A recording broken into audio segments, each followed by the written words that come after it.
Here we go. Welcome to IQ session number 78. Yes, I knew that one. I've been counting them down for weeks now. Counting down. Up. Counting to 100. We're close. This one is all about the Appetituses. abs. They're not called appetituses. I made that up. But they are the abs. And we're going to share tonight 3 ways, 1, 2, 3 ways to get them abs on point. That's the way. And I believe it all starts with a magical question. Excuse me. Questions. There's 2 things you're going to ask to it. Do you want to see your abs or do you want to strengthen your core? They're kind of 2 different focuses. And I think it gets a bit blurry and people focus on wanting to see their abs more than they want to strengthen their abs. So once you answer that question, then the rest of the stuff is quite simple, I believe. I would like to first discuss, so we haven't even debriefed on this, but I would first like to discuss what is the role of the abs. The abs are part of the core, which is actually a made up name, but it's all the muscles that make up the torso. So really from here.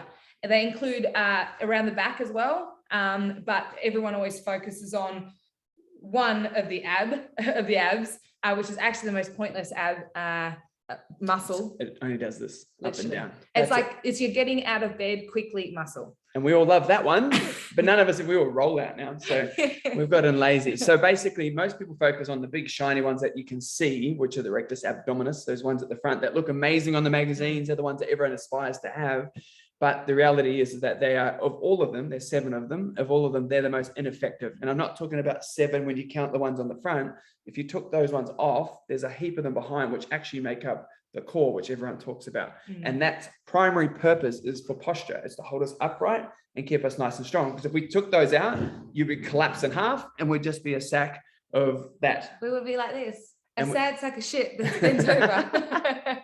So the reality is that the strengthening of the core, it plays a huge, vital thing, especially in this time that we're in right now, this interesting, fascinating time where we sit down and we're in front of computer screens. We're not allowed to leave. We've got to go, everything's done from home. It's very isolated and you're inside at the moment. So naturally your posture is poor and you collapse, which means you're not actually bracing that core. So we're going to talk today about how do you make sure that you can activate it nicely so that it's going to deter you from getting injuries in the past. And we'll educate you today on A, how to have strong abs, and B, how to see them. Because there are 2 different, or they're intertwined, but 2 different focuses really. Exactly. And we're going to start with number 1 first, which is if you wanted to strengthen your abs, we're going to talk about that. It's exercise. That's all exercise related. That's what we're going to talk about here. Now, when you go to the gym, there's a misconception that the number 1 way to get your abs is the crunch.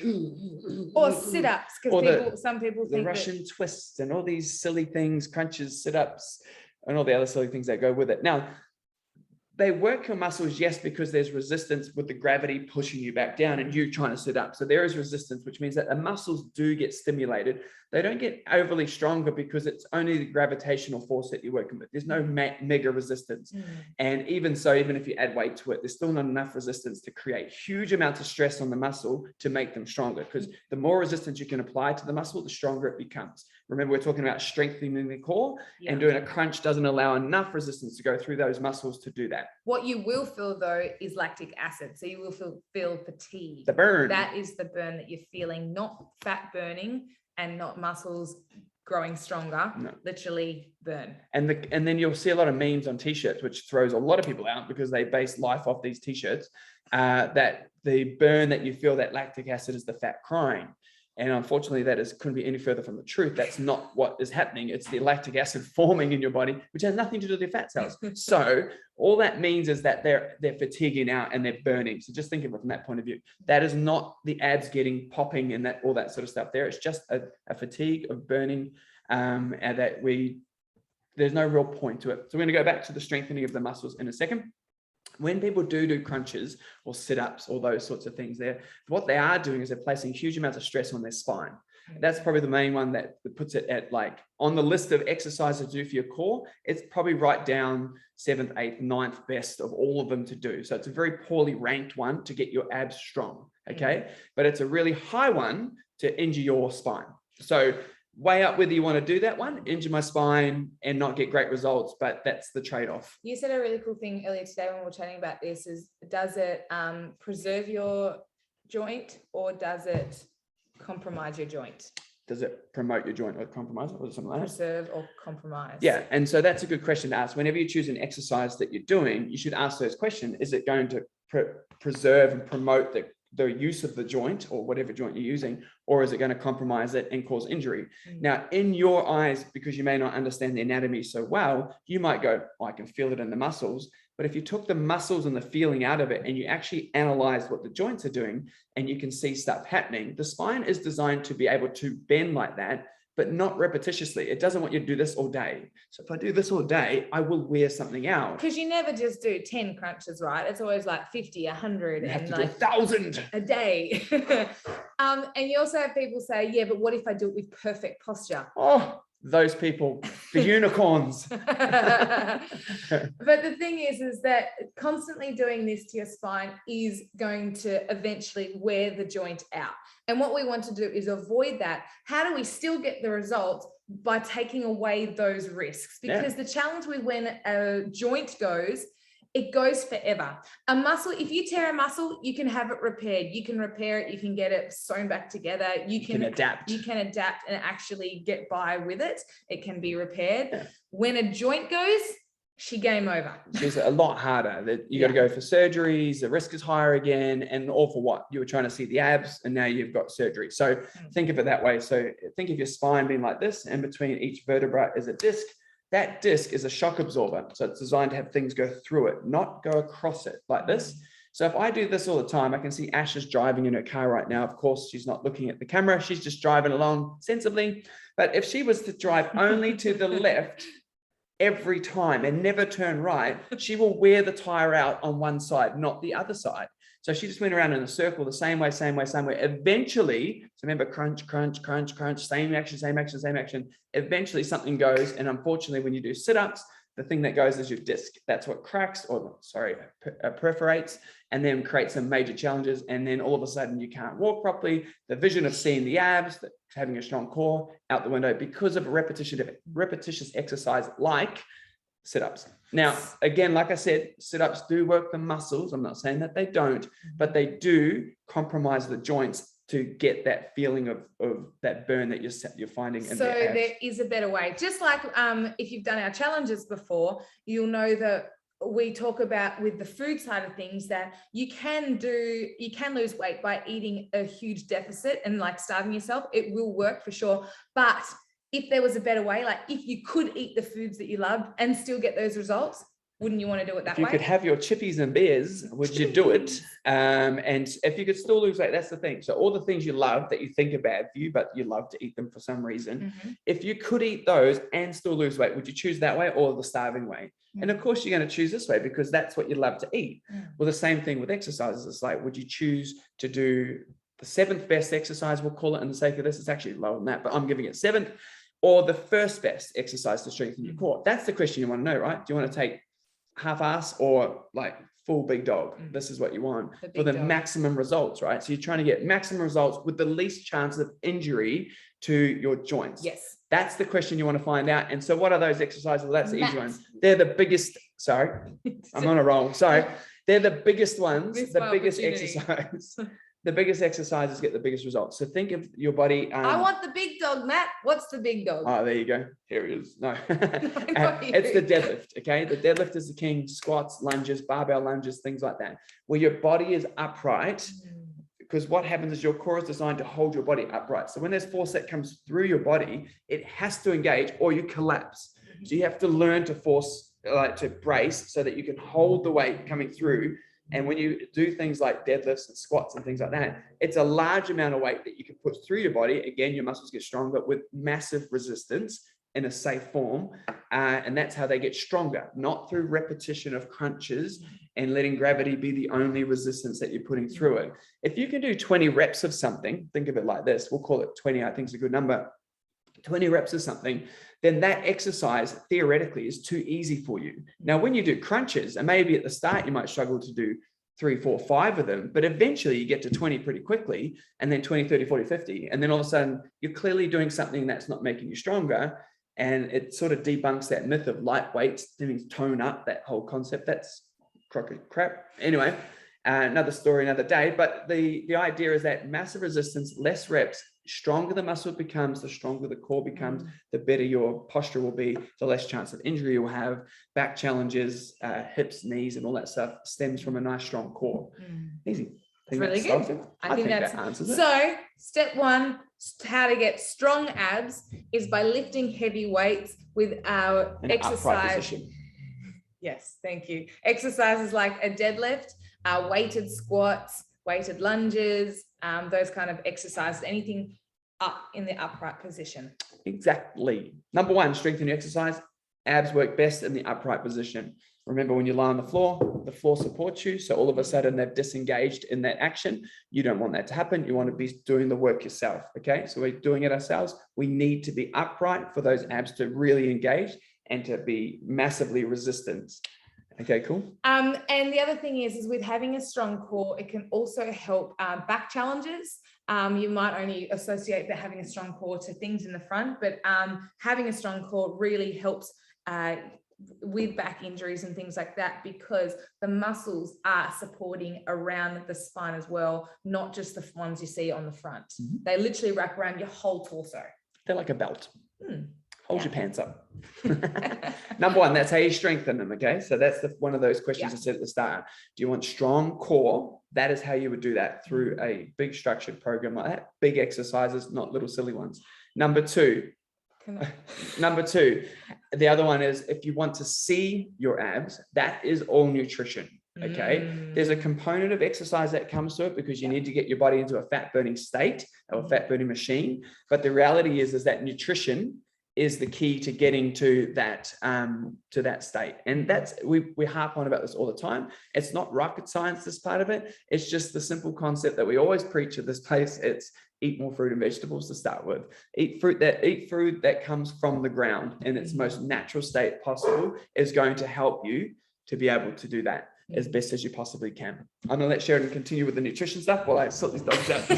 Of course, the camera's on, our dogs go nuts. It's pretty standard here in the Dean household.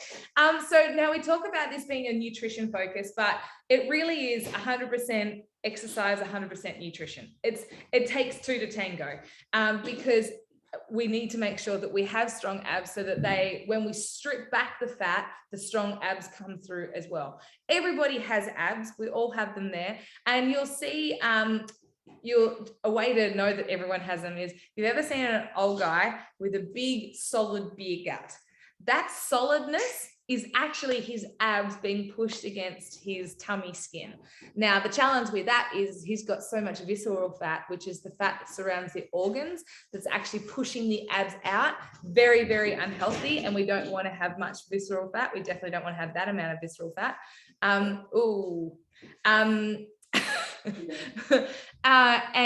so we all have abs, but we need to make sure that we use both the exercise and the nutrition. Now, with the nutrition side of things, our 8-week challenges are a perfect example of how to start stripping back that fat. It's definitely eating less, moving more, but it's not eating so little that you starve yourself. You just made that harder for yourself. So eat less, move more, but making sure that we're not eating high fat content either. We still need fat in our diet, but we just don't want to have it too high, because fat stores as fat on our body.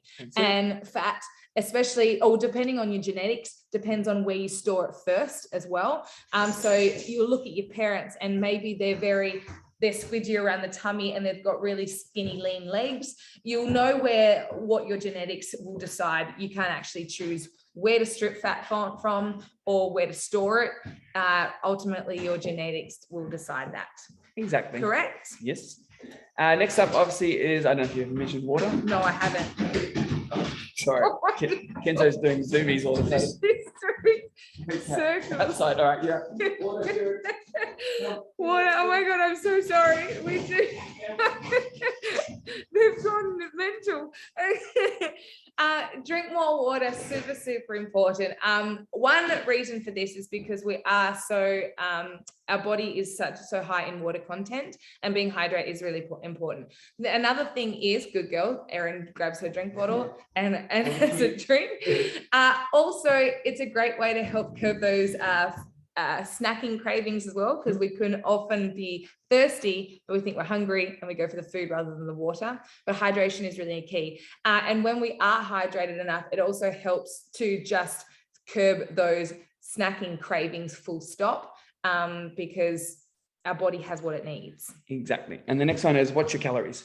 What's that saying you shared? And it's like, if you don't count the calories, they still count. Your body will keep an accurate account for the calories that you consume, whether you eat them or not. Right there. That's the easiest way to look at it. So whether you're counting calories or you're not counting calories, your body still counts them. So you either, if you don't like counting calories because the idea of numbers and that stuff freaks you out, you just think it's a bit hard, then you need to focus on portion control. Again, we're talking about how do you see the abs, and this is where nutrition comes into play. So if you don't have a grip on your food, the food will obviously take over, and eventually eating too much food, too much of anything, will lead to weight gain, which is what we're trying to avoid. So watching your calories is a massive one. If you don't do calories, at least watch your portion control. Easy way to do that sort of stuff there from a simple point of view is your meat is the size of the palm of your hand, and your carbohydrates, your veggies and rice and all that sort of stuff there, 2 fistfuls. Okay. If you just balance your meals out using that simple formula, it will control the calories on its own without overcomplicating the number side of it. And you can enjoy your food that way. So you can go out for dinner and do the same concept. The reason why we do love counting calories so much is because it gives you an exact method to get your results. So it's just like if you typed into your GPS that you wanted to drive to Sydney, if you type it into your Google Maps or whatever, your maps will offer you the fastest, most direct route. Or you can go the scenic route. Now, the fastest, most direct route, that is your calorie counting, because you can actually know exactly what's going into your body, what's coming out of your body, etc. Whereas if you do just the portion sizes, it's going to get you to Sydney, but it'll probably take you a little longer. Yeah, because the portion size get a little bit blurry. Yeah. You do the fist and it's my fist. But even so, you're not exactly aware of what the actual numbers are, because your body, it comes in and it knows formulas. It knows, it's math, baby. We love some math over here in the Dean house. 7 8's math. Not important right now, Sheridan. I would want to know that number sequence, right? Okay. So to see the abs is all about stripping back the fat so that the muscles can then come through. And a lot of that is actually to do with your nutrition. You can't out-train a bad diet, and your abs won't come through if you're eating too much. Yep. And eating too much of the good things, the bad things, it doesn't matter, eating too much, full stop. But first of all, we want to make sure that we have strong abs. Second of all, make sure we're leaning up so that they can actually come through. Yeah, so you're trying to strengthen the abs so that when the unveiling happens, they look amazing. They're at peak condition, which is cool. Nutrition's obviously that big factor. Now, some people in this case will go, yeah, but I exercise a lot, I lift the heavy things, I get my nutrition in check, and I still don't see my abs. And that's going to take time for some people, because sometimes people have had kids and that factors into it and all those sorts of things. And everyone's journey is different. Some people have just been obsessive since they were 4 and they look amazing, and that's just the life that they live. Other people one factor that comes into play, and quite often it's definitely in men for sure, because men store their fat in their stomach. Most men do. Females have a tendency to store most of their fat in their backsides, and their hips is their main point of concern, and the back of their arms. Those are the main points for females. And that's all for lactation, for pregnancy. Your body's designed to store fat. Unlike men, it's designed to burn fat. That's why when men do weight loss challenges, they tend to strip fat down faster than females, and it annoys them. However, persistence and consistency will get you there anyway. So regardless of how fast it takes you, that's the reason for it. But one of the factors that comes into this is stress. And when people are stressed, which in this time we're living in right now, this is number 3, by the way. Number 3 is stress is huge right now, because there's so much uncertainty in the world on what you can and can't do. There's so much things that you don't know if you can go outside or stay inside, what to eat, what not to eat. There's so much confusion out there that stress is applied. Do I have a job? Do I not have a job? All this sort of stuff. So right now, stress is high in most people's lives. And they quite often don't even realize that they're stressed at the moment because they're internalizing it. Now, when you internalize things and you're not dealing with it, the stress promotes cortisol, which is a fight or flight exercise, or fight or flight hormone, sorry, that it's asking you to burn it off, right? But if you don't burn it off physically, it will basically beat you down and it puts you into a bit of a state where you feel sorry for yourself. And then all of a sudden you start reaching for comfort foods, or if you're a drinker, you'll grab a drink of alcohol. If you're a smoker, you'll smoke, drugs, whatever it is you choose to do, that'll be your vice that you reach for. So the idea is that you'll have to learn to identify what stresses you out. And then how do you come about dealing with that stress so that you can nip it in the butt, so that your body can relax, your hormones can balance, and allow yourself to progress and burn the fat that may be stopping you from going forward. One of the first body systems to shut down when we're in a high stress situation and our cortisol levels are high is actually our metabolism. So if you are actually struggling with your progress, stress is such an important one for you to reduce, to remove out of your life so that you can be. Now, one thing that I've come to learn in the last couple of years is that stress isn't just financial worry and like, oh, I'm so stressed, I'm so worried, I'm so like anxious and all those kind of things. There's a lot of other ways that we actually experience stress. And part of it is partners. Oh my gosh. Annoying dogs. But part of it is not getting enough rest. And being too on all the time, your adrenals firing all the time. So you really need to make sure that we take a holistic view at how we're dealing with life as well. Just like we would with our health and fitness, we really need to make sure we take a holistic view and include stress into that. But yeah, I was really shocked. I went to a naturopath and she's like, "Are you stressed?" I was like, "No, I'm fine. We're good."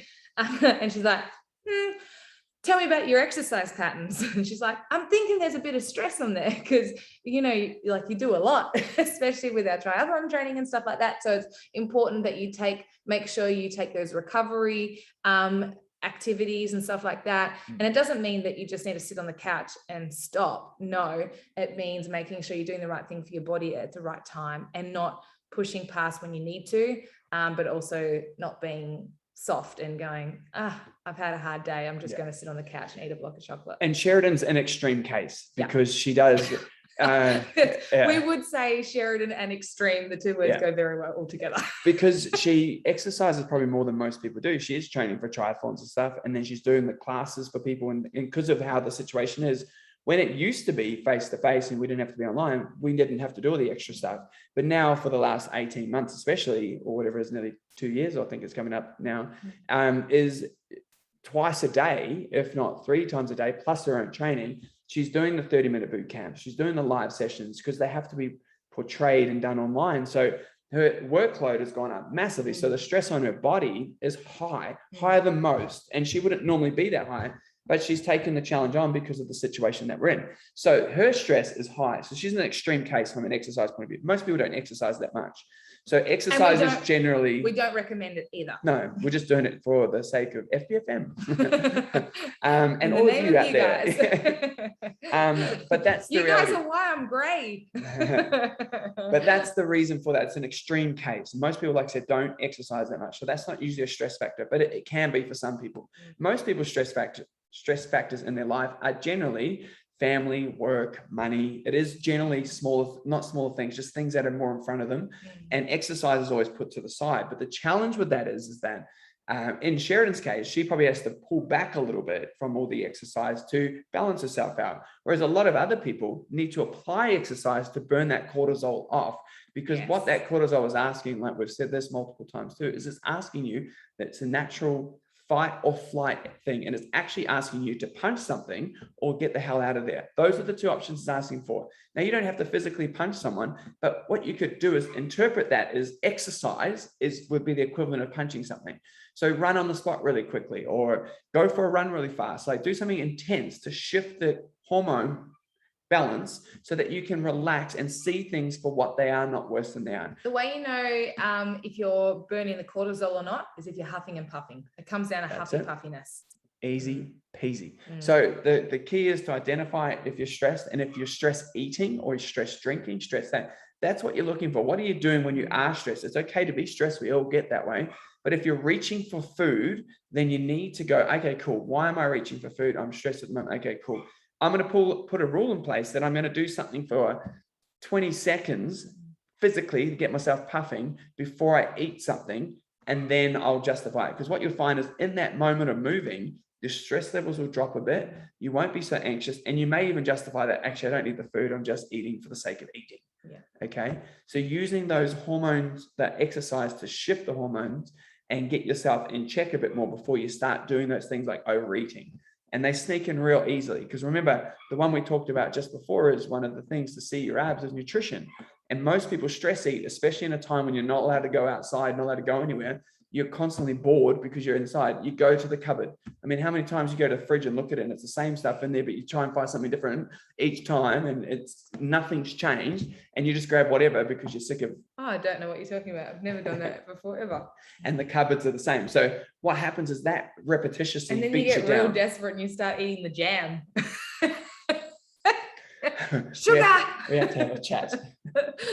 Stop the twitch coming back. But that's the key to it anyway. So those three things you have to identify. The last one is stress. That's the big one. You have to identify the stress and have a system and a strategy in place for when you are stressed to deal with it before. I know that in the world we live in today, everyone says, let's talk it out, talk with someone. The challenge with that is that you're in a state like this and you're seeing everything worse than it actually is because the hormones are high. It's fight or flight, means everything's like, let's go, go, go, go, go. So it's vibrating like this and you haven't burnt it off yet. So when you go to talk to someone, this is how you're seeing everything. But if you took the time before you even engaged in any conversation to move and let that stuff calm down, get huffy puffy, let it settle, then what will happen is when you do chat to someone, you'll chat with real talk, not exaggerated talk. And because remember, being up here and being stressed, that means high cortisol. Now, cortisol, if you don't break it down, it will break you down. That's when things like diseases come in, when injuries can come in, those kind of things. So it's really, really important that you deal with stress, A, so you can advance and progress towards your goals, but B, to keep you healthy, fit, and strong. And it's a really, really important one. Plus, we don't like to see you stressed. Stressed isn't a nice state. It is important. It's important to have stress in our lives because we don't grow and we don't get better without stress. Just like stress on the muscles makes you stronger. Stress in your life makes you more capable and stronger and more equipped. But you don't need to live there in a constant state of fear or stress. And you need to break it down and get rid of that. So 3 ways for abs: strong abs, lean abs, so nutrition, and then also making sure you're removing the stress from your life or burning through it and making sure you're dealing with it well. That is the way to the abs. Exactly. Yep. If I was you guys, I would really focus on strengthening your abs. Yeah. Because some people may never actually see their abs again. They may have had them when they're younger and they may not get them, but you can always have strong abs. And if you don't get to see them, you put the best version possible, make sure they're super strong so that your posture and your injuries are low and your posture is high and you're able to be present and limit your injuries and live a long, fruitful life rather than being broken down. Oh, my back's sore because my posture is terrible and I haven't taken the time to strengthen my abs because I tried all those sit-up-y things when I was younger and now my back's cooked. So focus on getting them stronger and then learn to apply the things you're learning through all our challenges and FBFM and all those sorts of things with your nutrition so that you can then balance them out. And eventually over time, they'll align. It'll come together. It may not be what the vision of the guys on the magazine, guys and girls on the magazines, but what will happen is it'll be the best version of you possible with what you've got. Because like we said, there's things like kids that come into play. There's all those types of things there. There's heart surgery. All those things are limitations that not everybody has. So someone might have the perfect genetic setup and other people may not. So get them super strong, focus on nutrition so you have high energy, better skin, better everything. And then that will help you to deal with those 2 things alone will help you deal with stress because you'll have a check and balance and an amazing lifestyle. That end. Good job. Dog is out there barking away, so I'm going to go get her because she's a little bit annoying. Love you all. Do you guys have any questions on that? Anything that we didn't quite clarify or you'd like us to clear up? No, we're good. Excellent. Well, if you guys ever have any questions, please, as always, we are so happy for you to, and we will encourage you guys reaching out, because we understand that people aren't going to be with FBFM forever. But we always want to, A, make sure people are moving, and then B, moving so that you can move for a lifetime pain-free is ultimately the goal, to be as healthy, fit, and strong as you possibly can. And that comes through from knowing this kind of stuff, that you don't have to do sit-ups to get abs. And every time most times that I've told people that you don't have to do sit-ups any longer, they're like, oh, thank God, I hate those things. When was the last time you did sit-ups? When was the last time I did a sit-up? I reckon that would have been at least 10 years ago. I did a sit-up, at least 10 years ago. And I have a six-pack and I don't do sit-ups. Haven't done them in 10 years. So you do not need to do sit-ups to get abs. I actually have a 7-pack because I have a hernia in the middle, not because I'm from Tasmania, but there's a hernia right in the middle, which likes to be fully popped out and looks like a 7th ab. But yeah, I promise you do not need to do sit-ups. And although I wear baggy t-shirts, there's a 6-pack under there. Too good. All right, guys, we love you. Thank you guys, as always, for investing in you. And please know that these are public, so please share them to anyone that you might know that needs to, especially if they've got dodgy backs or they're on the hunt for having abs. Maybe this will just help them stay injury-free or become injury-free later on. But thank you guys so much. If you have any topics that you would like us to discuss over the next few weeks on the IQ sessions, please let us know, because it's can get a little challenging at times for us to go, what are we going to talk about tonight? But thank you guys so much. We love you. Have a sensational night, and I hope you enjoyed. Thank you. Mwah. See you guys later.